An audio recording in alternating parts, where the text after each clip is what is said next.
नमस्कार, आप देख रहे हैं स्वतंत्र खबर, जन की आवाज सच्चाई के साथ। इस तरह से उन्होंने भी स्टेटमेंट दिया, उन्होंने बहुत फिक्र महसूस हो रही थी बीजेपी उसको लेकर। मैं जानता हूँ वो इमोशनल व्यक्ति हैं। पॉलिटिकल संबंध हमारे भले 5 साल न रहे हों, लेकिन पर्सनल संबंध तो अपनी जगह होते हैं। मैं जानता हूँ वो इमोशनल व्यक्ति हैं और जिस प्रकार से बीजेपी ने उनको निकाला है, वो कोई कांग्रेस में शामिल हुए तो नहीं थे, और उसके बावजूद बीजेपी ने उनको निकाला है, मंत्री पद से बर्खास्त किया, तो उनकी भावनाएं आहत हुई हैं। और वो इसलिए हुई होंगी कि जब विपत्ति का समय था, उन्होंने बीजेपी को साथ देकर जो साथ दिया था, उसके एवज में उनको अगर ये चीज़ मिली है तो उनकी भावनाएं आहत हुई। बीजेपी कह रही है हमने तो एक स्ट्रिक्ट मैसेज भेजा है कि हम प्रेशर को बाउ डाउन नहीं करेंगे किसी प्रेशर पे।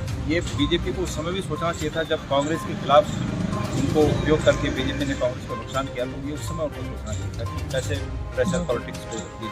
लेकिन मेरा आपसे सवाल है, क्या उनको आप लोग वापस ले लेंगे कि सरकार तोड़ने में उनका पिछली बारी हाथ? ये मेरे पे डिपेंड नहीं है। अभी मैंने कहा कि बहुत सीनियर लोग अभी आएंगे तो वो लोग आपस में सब लोग बात करेंगे, तब इस पर चर्चा। पर उत्तराखंड में जो घटनाक्रम बन रहा है ओवरऑल से आपको क्या करेंगे? और भी नेता आप लोग उत्तराखंड में जो भी घटनाक्रम बन रहा है वो इस बात के संकेत है कि कांग्रेस थम्बिंग मेजोरिटी के साथ सत्ता में है। कांग्रेस अध्यक्ष गणेश गोदियाल जी, गणेश जी जिस तरह से हरक सिंह रावत को बयान दिया है कि वो बहुत आहत है और उसके बाद कांग्रेस में आने की मंशा जताई है, इसको लेकर चर्चा हुई है? एक साथ आ जाइए।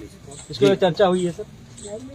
नहीं, मैंने अभी उनका बयान सुना और उनका बयान, मैं उनके इस बयान का स्वागत करता हूं कि जो उन्होंने कहा कि मैं निस्वार्थ कांग्रेस की सेवा करूंगा, कांग्रेस के लिए निस्वार्थ काम करूंगा।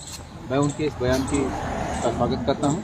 और अब क्योंकि आज बैठक भी है, सभी वरिष्ठ नेता लोग यहाँ पर पहुँचेंगे, इस पर चर्चा करेंगे और आगे की बात डिसाइड करेंगे। गणेश जी, आप प्रदेश अध्यक्ष भी हैं उत्तराखंड कांग्रेस के। जिस तरह से जब आप लोग की सरकार उत्तराखंड में हुआ करती तो उस दौरान हरक सिंह रावत के ऊपर ये एलिगेशन भी उन्होंने अपनी सरकार गिराई थी, और ऐसे में अगर उनको अपनी पार्टी में शामिल करते हैं तो क्या कार्यकर्ताओं में अच्छा संदेश जाएगा?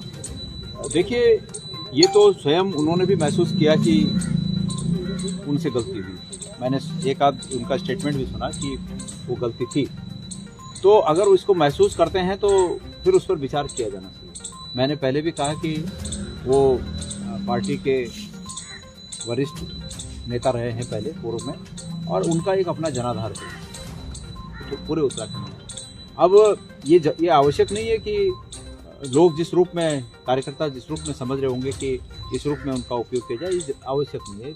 पार्टी अगर उनका उपयोग किसी दूसरे रूप में करना चाहती है तो उस पर भी विचार हो सकता है। और पर ये अभी सब भविष्य की बातें हैं, जब तक हमारे सामने कोई बात खुलकर नहीं आई है तो उनकी ज्वाइनिंग को लेकर कोई चर्चा पार्टी के अंदर अभी तक कोई ऐसी बात है नहीं। जब चर्चा होगी तब एक आखिरी सवाल है, जिस तरह से बीजेपी में कहा जा रहा है कि उनको इसलिए टिकट नहीं दिया था क्योंकि अपनी फैमिली के सदस्यों के लिए भी टिकट मांग रहे थे, तो क्या यहाँ भी अगर वो अपने परिवार के सदस्यों को टिकट मांगे हुए ज्वाइन करते हैं तो उस पर विचार करेंगे? देखिए, बीजेपी को पहले ये इस बात का जवाब देना पड़ेगा कि अगर बीजेपी की ये नीति थी कि एक फैमिली से एक ही टिकट मिलेगा, तो यशपाल आर्य जी के मामले में उनका क्या कहना होगा जब उन्होंने 2017 में यशपाल आर्य जी को भी टिकट दिया और उनके बेटे को भी टिकट दिया। तो ये तो बीजेपी उस समय नियम बना चुकी थी, तो अब इस समय क्या दिक्कत होगी? इस समय परिवारवाद के खिलाफ हैं हम, ये सब दिखाने की ये दिखावा है, ये सब दिखावा है। तो ये बात उनको, बीजेपी को इसका जवाब देना पड़ेगा कि अगर आप आज इस पर स्टैंड हैं तो आप उस समय उस बात पर स्टैंड क्यों नहीं? तो क्या हरक सिंह रावत के आने से पार्टी मजबूत होगी, आप क्या कहना चाह रहे हैं अगर ज्वाइन करते हैं तो? अगर वो जैसे उन्होंने कहा है कि मैं कांग्रेस के लिए काम करूंगा, निश्चित रूप से पार्टी को फायदा है। गणेश जी, उत्तराखंड कांग्रेस के अध्यक्ष गणेश गोदियाल हमारे साथ मौजूद हैं। गणेश जी, हरक सिंह रावत आ रहे हैं कांग्रेस में या नहीं? इस बारे में मैं अकेला कुछ कहने की स्थिति में नहीं हूँ, क्योंकि अभी हमारी इस बारे में कोई बैठक नहीं हुई। अभी एक बैठक शुरू होगी तो उस पर इसमें चर्चा होगी। लेकिन जहाँ तक उनका स्टेटमेंट है, मैं उनके इस स्टेटमेंट का स्वागत करता हूँ कि मैं कांग्रेस के लिए निस्वार्थ काम करना चाहता हूँ, तो बहुत स्वागत की बात है। और इस भावना की मैं कदर करता हूँ। इस भावना के साथ अगर कांग्रेस का कोई इतना बड़ा नेता काम करता है तो निश्चित रूप में फायदा होगा। खलिश होगी कांग्रेसी नेताओं के बीच में क्योंकि सरकार गिराई आपके ऊपर लोगों ने। ऐसा है, इस बारे में वो खुद भी इस बात को समझ चुके हैं और कह भी चुके हैं कि ये वोट थी।